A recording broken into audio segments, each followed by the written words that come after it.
cheeky, and it's no problem. I've had much worse. It's totally cool. Trust me, I've had a lot worse. I'm actually a medical student at the Drexel College of Medicine, so for my brothers and sisters who are talking about medical school, we can talk, and I'll tell you all the things you're not supposed to do that I did. So that'll help you along.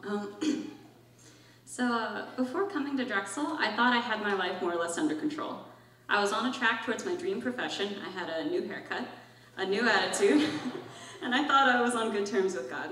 I was sure the fear and self-deprecation I'd struggled with in my high school years had been dealt with soundly, with good advice from friends and solid pep talks.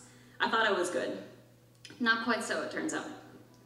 Early on in undergrad, I often wondered why I was brought to Drexel of all places. Not that I felt too good for it, but it wasn't my top choice. I figured it was God's plan to go through its combined degree program to get to medicine.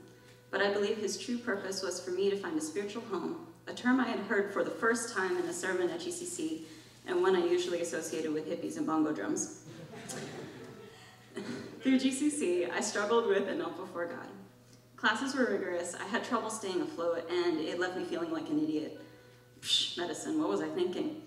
More than 100 times I believed I was going to fail, and that was a source of great anxiety, and that went way beyond academics as well.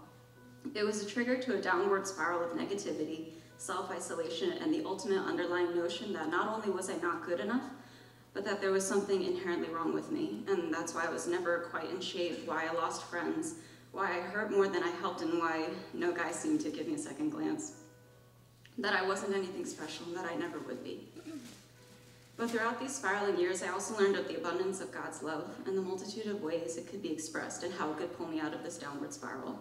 Through long nights of prayer, a few minutes in worship, unexpected little paper bags full of pudding cups and granola bars, long talks with sisters and brothers, and every heartache and rebuke, God enveloped me with his love. I came to realize he wanted me the way I am, unpolished and sinful with bitten nails and a chip on my shoulder. I didn't have to be more attractive, smarter, funnier, an all-around world definition of better. God showed me that love isn't earned, it's given and given freely, and that he chose to give it to me and save me. I move forward placing more and more of my trust in my God and my Jesus. I have faith for my future because I'm starting to understand just how freeing it is to be called by name, redeemed, and chosen specifically, to belong to Christ just as I am.